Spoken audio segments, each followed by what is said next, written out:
Hello everyone, private tutor চ্যানেলের পক্ষ থেকে আপনাদের সকলকে স্বাগত জানাই। আশা করি আপনারা সকলেই ভালো আছেন। আজ আমি চলে এসেছি আবার একটা খুব গুরুত্বপূর্ণ ভিডিওর আপডেট নিয়ে।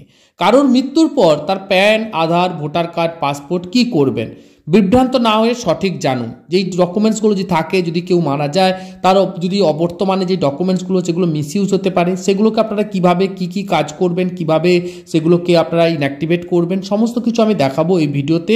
তার জন্য আপনারা প্রথম থেকে শেষ পর্যন্ত ভিডিওটা দেখতে থাকুন। আর ভিডিওটা ভালো লেগে থাকলে, এরকম ভালো ভালো ভিডিওর আপডেট পেতে গেলে অবশ্যই ভিডিওটাতে একটা লাইক করবেন, চ্যানেলটাকে সাবস্ক্রাইব করবেন, পাশে থাকা বেল আইকনটিকে অন করে রাখবেন, যাতে এই ধরনের গুরুত্বপূর্ণ ভিডিওগুলোর আপডেট আপনারা সবার আগে এখান থেকে পেয়ে যান। আর আপনাদের ফ্রেন্ড সার্কেল যারা রয়েছে, পরিবারের যারা ফ্যামিলি মেম্বার্স রয়েছে, তাদেরকে কিন্তু অবশ্যই শেয়ার করতে ভুলবেন না। তো চলুন আমি আপনাদেরকে স্টেপ বাই স্টেপ করে দেখানো এবং বোঝানোর চেষ্টা করছি, আপনারা দেখতে থাকুন। যদি কোনো ব্যক্তি মারা যান, তাহলে আধার, প্যান, ভোটার আইডির মতো এই নথিগুলোর সঙ্গে কি করা উচিত, এই বিষয়ে অনেকেই জানেন না। এখন জেনে নেওয়া যাক যে ভিডিও থেকে, যে কোনো ব্যক্তির মৃত্যুর পর তার কোনো নথি যদি থাকে, সেগুলোকে আপনারা কিভাবে ইনঅ্যাক্টিভেট করবেন, আর সেই সব ডকুমেন্টসগুলোকে কেউ মিসইউজ যাতে না করতে পারে, কি করবেন দেখে নিন। প্রত্যেকের কাছে আধার কার্ড, ভোটার আইডি এবং প্যান কার্ডের মতো নথি রয়েছে। ব্যাঙ্ক অ্যাকাউন্টের খোলা থেকে শুরু করে বিভিন্ন কাজের জন্য সেগুলো প্রয়োজন হয়। এগুলি ছাড়াও নথিগুলোকে আপনাদের যে প্রমাণ, ঠিকানা বা অ্যাড্রেস প্রুফ হিসাবেও আমরা সেগুলোকে ব্যবহার করে থাকি। কিন্তু আপনার পরিবারের যদি কোনো ব্যক্তি কোনো কারণে মারা যান, তাহলে এই ডকুমেন্টসগুলোকে কি করা হবে বা কি করবেন, এই বিষয়ে অনেকেই জানেন না। এখন জেনে নিন যে কোনো ব্যক্তির মৃত্যুর পর ওনার যেসব ডকুমেন্টসগুলো আছে, সেই ডকুমেন্টসগুলোকে যাতে কেউ মিসইউজ করতে না পারে, বা তার নথিগুলোকে নিয়ে কেউ কোনো খারাপ কাজেতে ব্যবহার না করতে পারে, সেই নথিগুলোকে কিভাবে আপনারা ব্লক করবেন বা বন্ধ করবেন দেখে নিন। প্রথমে চলে আসছে voter ID card. Voter ID কার্ডকে আপনারা কি করবেন? আপনি ভোটার আইডির মাধ্যমে শুধুমাত্র আপনার ভোট দেওয়ার সুযোগ পাবেন, কিন্তু কারোর মৃত্যুর পর তার বা ওনার ভোটার আইডি কার্ডকে বাতিল করা যাবে। এর জন্য আপনাকে নির্বাচন অফিসে যেতে হবে, ফর্ম নাম্বার 7 পূরণ করতে হবে।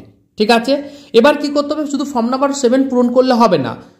যে ব্যক্তি বা যিনি মারা গেছেন, তার যে ডেথ সার্টিফিকেট, সেটা কিন্তু আপনারা যে ফর্ম নাম্বার 7, সেই ফর্ম নাম্বার 7-এর সঙ্গে ডেথ সার্টিফিকেটকে একসঙ্গে অ্যাটাচ করে যদি জমা দেন, তাহলে আপনারা কিন্তু ভোটার আইডি কার্ডটাকে বাতিল করতে পারছেন। এবার চলে আসি আধার কার্ড। আধার কার্ডটাকে কি করবেন? আধার কার্ডটাকে তো ব্লক করা যায়, তো চলুন দেখে নেওয়া যাক কি করা যাবে। বর্তমানে আধার কার্ড বাতিল বা সমর্পণ করার কোনো বিধান নেই, তবে আপনি এটি লক করতে পারেন। আধার কার্ড লক করার জন্য আপনাকে অফিসিয়াল ওয়েবসাইট www.uidai.gov.in যে অফিসিয়াল ওয়েবসাইট, সেই ওয়েবসাইটে আপনাকে যেতে হবে। এরপর ওখানে গিয়ে আপনি মাই আধার সিলেক্ট করবেন, তার আধার সার্ভিস যে অপশান রয়েছে সেখানে ক্লিক করবেন। করার পর এখানে দেখবেন লক আনলক বায়োমেট্রিক বলে একটা অপশান আছে, সেখানে ক্লিক করবেন। এরপর 12 সংখ্যার আধার নাম্বার দেবেন, ক্যাপচার কোড দিয়ে আপনি ক্লিক করলে আপনার রেজিস্টার যে মোবাইল নাম্বার আছে, অর্থাৎ আধার কার্ডের যে নাম্বার রয়েছে, সেই নাম্বার একটা ওটিপি আসবে। সেই ওটিপিটাকে ওখানে বসানোর পর ওখানে দেখবেন যে বায়োমেট্রিক ডেটা লক আনলক করার একটা বিকল্প পাবেন, সেখান থেকে আপনি বায়োমেট্রিকটাকে লক করে দিতে পারবেন। আর যদি বায়োমেট্রিক একবার লক হয়ে যায়, তাহলে ওই আধার কার্ড কেউ আর কোনোভাবে আপনার মিসইউজ বা কোনো খারাপ কাজে ব্যবহার করতে পারবে না। এইভাবে যদি চান, আপনি বায়োমেট্রিকটাকে লক করে দিয়ে আধার কার্ডটাকে আপনি ব্লক করতে পারছেন।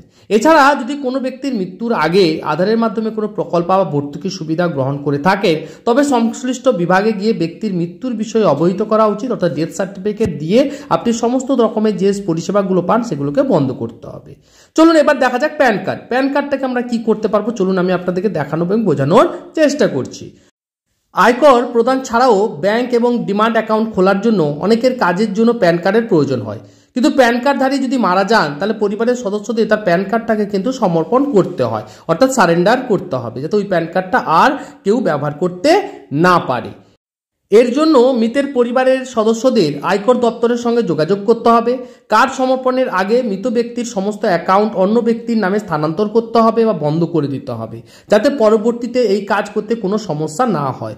অর্থাৎ মৃত ব্যক্তির যদি কোনো ব্যাঙ্ক অ্যাকাউন্ট খোলা থাকে, আগে সেগুলোকে সব ক্লোজিং করার পর তারপর কিন্তু আপনারা প্যান কার্ডটাকে সমর্পণ করবেন বা সারেন্ডার করবেন, তার আগে কিন্তু করবেন না।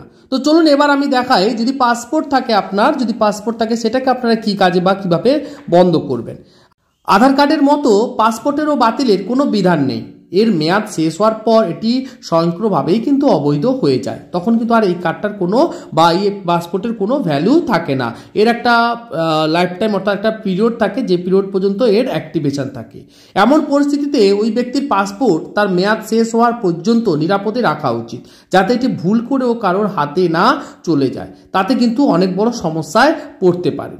ঠিক আছে, আশা করি বোঝাতে পারলাম। যে 4টি গুরুত্বপূর্ণ আমাদের ডকুমেন্টস রয়েছে যেগুলো আমরা দৈনন্দিন জীবনে ব্যবহার করে থাকি, সেই সব ডকুমেন্টসগুলো খুব গুরুত্বপূর্ণ আমাদের জীবনে। তো সেগুলো যাতে কারোর হাতে না চলে যায়, কোনোভাবে মিসইউজ না হয়, তার জন্য কোনো ব্যক্তি যদি মারা যান তার বা ওনার পরিবারের সদস্যরা যারা রয়েছেন তারা কিন্তু অবশ্যই এই ব্যাপারটাতে খেয়াল রাখবেন যাতে ডকুমেন্টসগুলোকে স্বয়ংক্রিয়ভাবে ডিঅ্যাক্টিভেট করে দেওয়া যায় বা যেগুলোকে ব্লক করা যেমনভাবে আমি বললাম সেভাবে করে নিতে পারে। আপনাদের আর কোনো ভয় থাকার কোনো ব্যাপার থাকবে না। আমি জাস্ট আপনাদের বোঝানোর এবং দেখানোর চেষ্টা করলাম।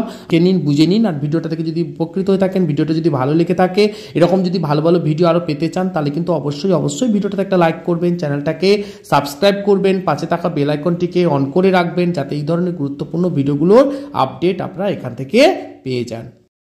আর তার সঙ্গে প্রাইভেট টিউটর চ্যানেলটা অবশ্যই ভিজিট করতে ভুলবেন না কিন্তু। এখানে আমি ব্যাংকের ফর্ম ফিল আপ, রেশন কার্ডের form fill up, education related video, সমস্ত ধরনের অ্যাপ্লিকেশন, সমস্ত ধরনের ভিডিও আমি দিয়ে রাখি। তার লিঙ্ক আমি ডিসক্রিপশন বক্সেও আপনাদেরকে দিয়ে দেবো।